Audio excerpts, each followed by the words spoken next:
Let's take a look at Metalcloak's do-it-yourself steering toe alignment kit.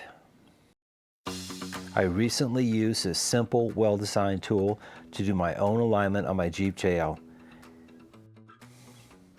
With the front wheels removed and the Jeep safely and securely on jack stands, simply bolt the alignment tool to the rotors as shown. Next, attach 2 tapes across the alignment tool side to side and you're ready to begin your alignment.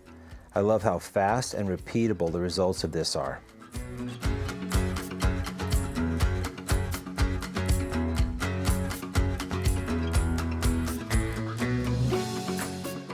Metalcloak's heavy-duty tie rod made adjusting the toe fast and easy.